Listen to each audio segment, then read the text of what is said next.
Olá, meu nome é Harley e o nosso grupo irá fazer uma apresentação sobre os barramentos I2C e OneWire. Eu vou começar falando sobre o surgimento e propósito do I2C.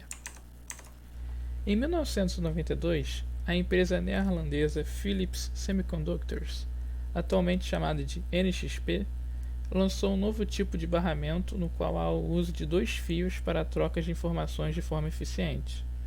O objetivo para a criação de tal barramento, que recebeu o nome de Inter-IC ou simplesmente I2C, era facilitar a comunicação entre os circuitos em controles industriais, equipamentos de consumo e muitos outros tipos de aplicativos. Tornou-se padrão mundial após seu sucesso e passou a ser amplamente usado em aplicações onde ocorre troca de dados entre circuitos utilizando cabos trançados. Em 1998, recebeu sua primeira atualização para a versão 2.0 e hoje em dia encontra-se em sua versão 6, que foi lançada em 2014. A seguir serão abordadas algumas características notáveis desse barramento. Como foi citado agora há pouco, o I2C utiliza dois canais para a comunicação, o que ocorre em barramentos assíncronos. Contudo, no Inter-IC, um canal é utilizado tanto para a transmissão quanto para a recepção de dados, enquanto o outro é voltado para a sincronização dos mesmos. Dessa forma, o barramento I2C é um barramento síncrono. Sobre os dois canais de barramento, o canal de dados seriais chama-se Serial Data, cuja abreviação é SDA, enquanto o canal de sincronização leva o nome de Serial Clock, cuja abreviação é SCL.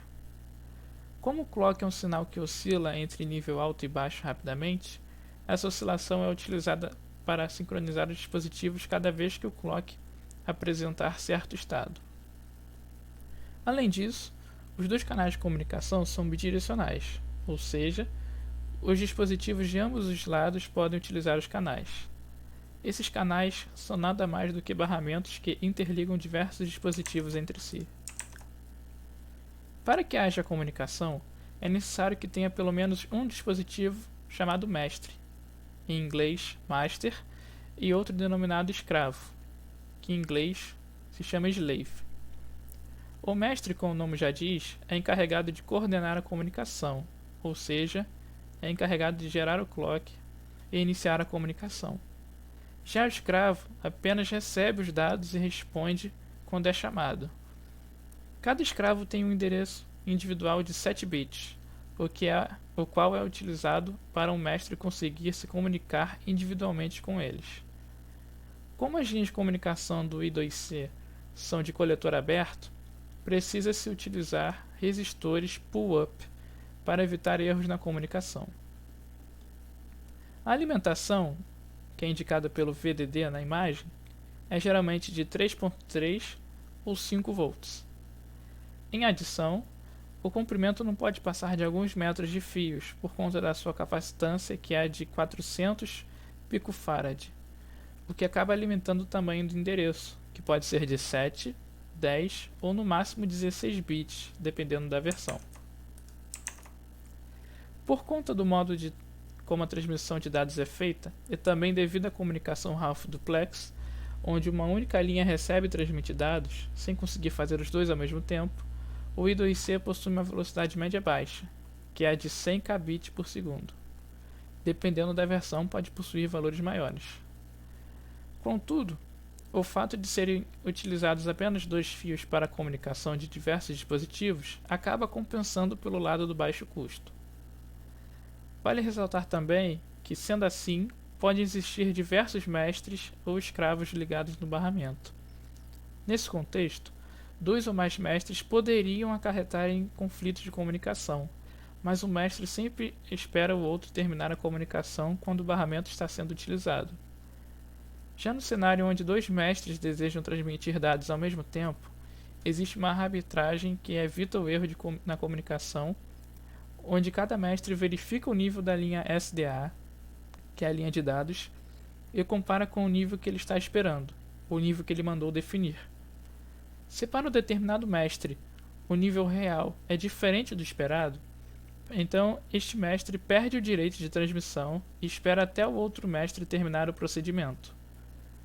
Assim, Se o mestre verifica que o nível da linha SDA é igual ao que ele espera, ele poderá, sem interrupção, continuar a sua transmissão de dados.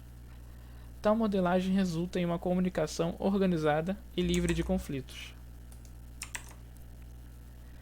Falando um pouco mais sobre como funciona a transferência de informação no protocolo I2C, no estado neutro do barramento é mantido o valor digital alto em ambas as linhas de comunicação. Para se iniciar a comunicação, SDA é trazido para o valor digital baixo pelo mestre. Para escrever dados no barramento, SCL pulsa e a cada pulso o valor em SDA é lido como um bit, começando do MSB, que é o bit mais significativo. Logo após SDA ser trazida para baixo, o mestre escreve o endereço do dispositivo que ele deseja comunicar. Se o endereço existir, ele responderá como um ACK, um pulso na linha SCL. Assim, a transferência de dados começa.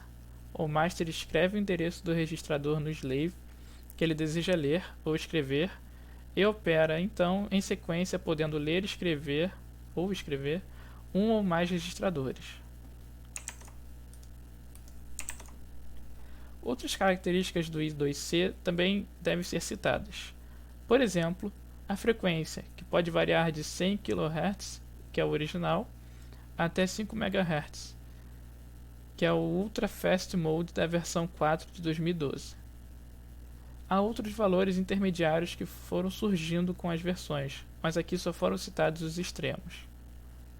Além disso, podemos afirmar que é um barramento serial, ou seja, apenas um bit é transferido por vez. Também vale ressaltar que ele é multiplexado.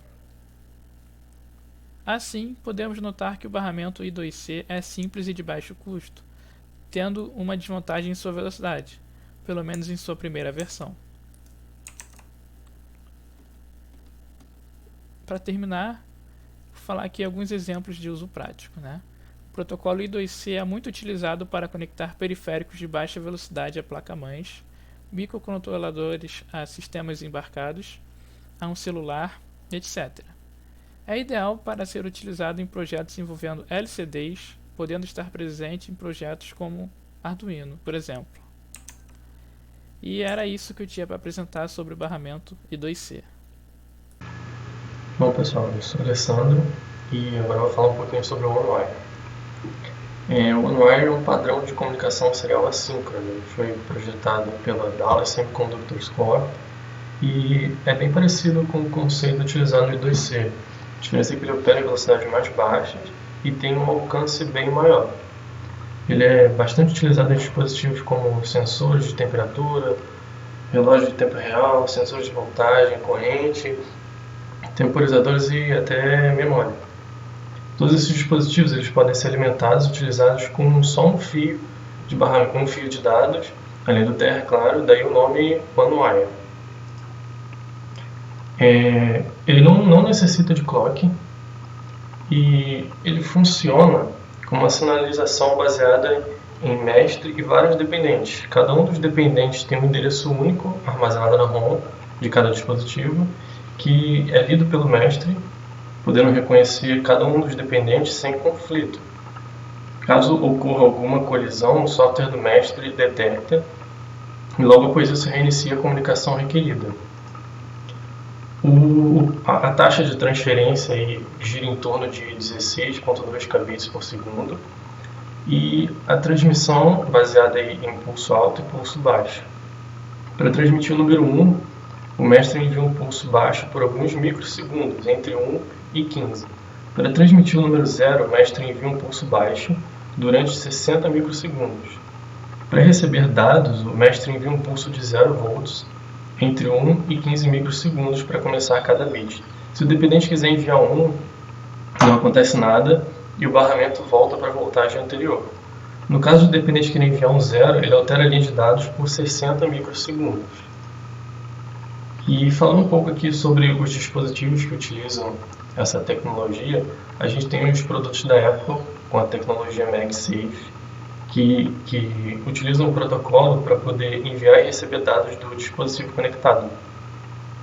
Carregadores da marca Dell também fazem uma utilização da tecnologia para enviar dados ao computador sobre a corrente e a voltagem.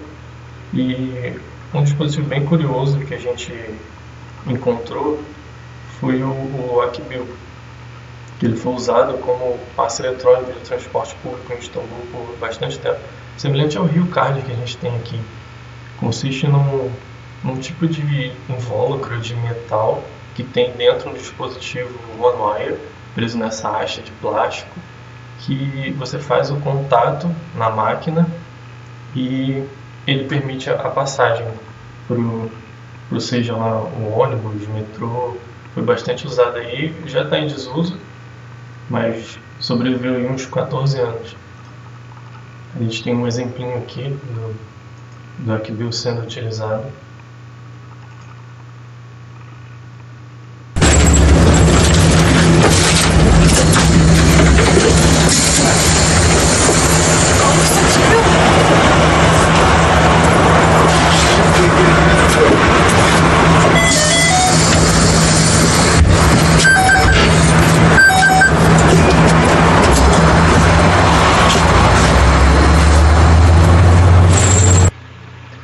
Agora o Gabriel vai falar um pouquinho com vocês aí sobre as comparações das duas tecnologias. Aqui o nosso trabalho, a gente vai trazer uma comparação, né, final aqui entre o I2C e o OnWire. E trazendo nessa comparação, a gente gostaria primeiramente de notar a quantidade de fios que cada um utiliza, né? O OnWire, como o próprio nome já diz, ele utiliza apenas um fio, né, se a gente excluir o Terra. E no I2C a gente tem 2 fios, né, também excluindo o Terra. A gente pode notar também que o I2C, né, ele tem a necessidade de um clock para o seu funcionamento, né, ele precisa de operar em uma determinada frequência, ao contrário do OnWire, que não necessita, né, desse clock externo, porque em cada dependente, né, do seu circuito funciona utilizando um oscilador interno. Além de serem muito mais baratos, né, os dispositivos do OnWire eles têm uma complexidade de hardware muito menor se a gente compara aos do I2C, né? E, bom, a gente coloca isso numa balança, né, e no final das contas, quando a gente tem uma complexidade de hardware muito menor, a gente acaba ali tendo, né, um pouco maior uma dificuldade muito maior na hora de tentar implementar em software, né, dispositivos de um OnWire. Para a gente conseguir implementar um dispositivo I2C é necessário que a gente tenha alimentação extra, né, uma fonte de energia extra, enquanto o OnWire ele obtém a energia, né, da própria linha de dados, então ele consome muito menos energia no final. E por fim, né, a gente consegue trazer essa comparação também de que o OnWire ele consegue operar, né, com distâncias muito superiores aos sistemas I2C. A gente consegue ter ali barramentos, circuitos ali de muitos metros de operabilidade com o OnWire.